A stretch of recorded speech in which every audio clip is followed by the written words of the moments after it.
ये है Qatar. Saudi अरब, Bahrain और यूएई के दरमियान वाक़े दुनिया का सबसे अमीर तरीन कंट्री।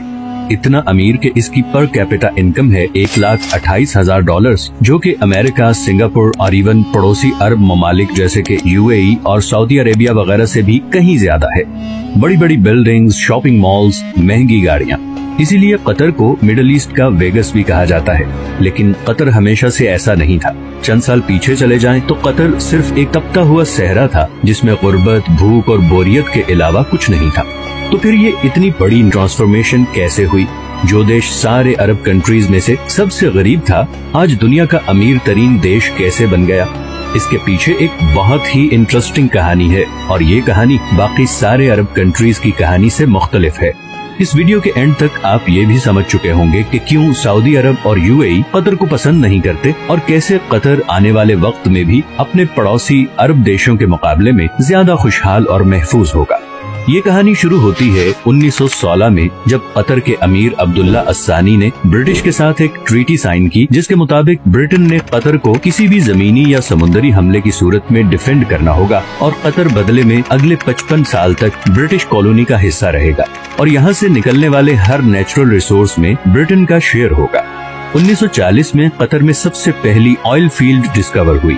1960 तक कतर में तेल की खोज और जमीन से निकालने का काम उरूज पे था और कतर के हालात आहिस्ता आहिस्ता बदलना शुरू हो चुके थे, मगर अभी भी कोई बहुत ज्यादा तब्दीली नहीं आई थी।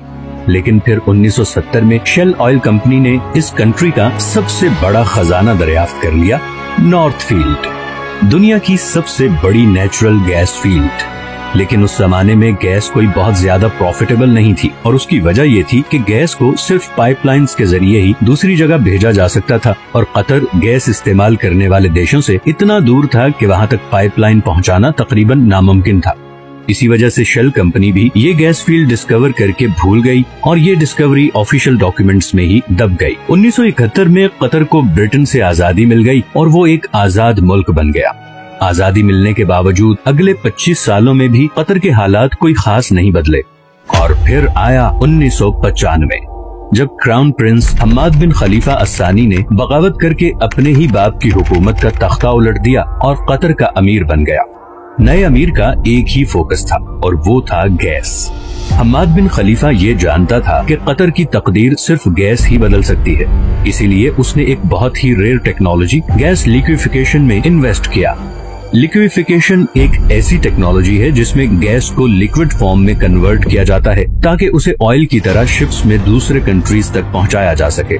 इस सारे प्रोसेस में गैस को 161 डिग्री पे ठंडा रखना पड़ता है। इसी प्रोसेस पे कतर ने सारी इन्वेस्टमेंट कर दी और आज वो LNG का सबसे बड़ा एक्सपोर्टर है। कतर से गैस इंपोर्ट करने वाले कंट्रीज में Japan, India, China, south Korea और स्पेन शामिल हैं। इस तरह बिलियंस ऑफ डॉलर्स कतर में आना शुरू हो गए। लेकिन कतर की तकदीर बदलने की इक्वेशन में ये तो एक सिर्फ छोटा सा हिस्सा था, क्योंकि नेचुरल रिसोर्सेज तो बहुत से कंट्रीज के पास होते हैं, उन्हें एक्सप्लॉइट भी बहुत से कंट्रीज कर लेते हैं, मगर असल मसला आता है उन रिसोर्सेज से आने वाले पैसे को सही इस्तेमाल करने का।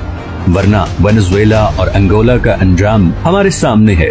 यही वो जगह है जहां कतर बाकी तमाम कंट्रीज पे बाजी ले गया। कतर ने 2005 में कतर इन्वेस्टमेंट अथॉरिटी के नाम से एक कंपनी बनाई जिसका मकसद था तेल और गैस से आने वाले पैसे को पूरी दुनिया में इन्वेस्ट करना।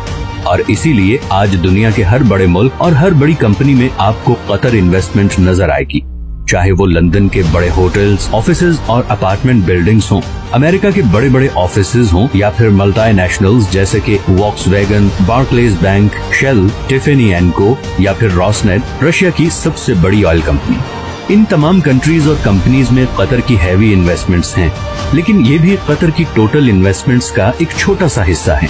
इसके अलावा Qatar billions of dollars roads, airports, research centres और फाइनेंशियल सेंटर्स वगैरह पे लगा चुका है। इवन के अभी फीफा वर्ल्ड कप, जो कि शायद दुनिया में स्पोर्ट्स का सबसे बड़ा इवेंट है, वो भी कतर में ही हो रहा है, क्योंकि ऐसे state of the art stadiums पूरे अरब में सिर्फ कतर के पास ही हैं। इन सारी इन्वेस्टमेंट्स का मकसद है ऑयल और गैस के ऑल्टरनेटिव इनकम सोर्सेज क्रिएट करना।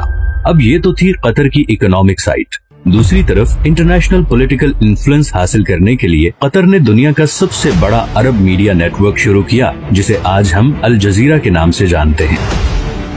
असल में बहुत सालों तक कतर सऊदी अरब के कंट्रोल में था और नया अमीर खलीफा बिन हम्माद ये अच्छी तरह जानता था कि अगर कतर ने दुनिया में एक मकाम बनाना है तो उसके लिए उसकी एक अलग से पहचान बहुत जरूरी है।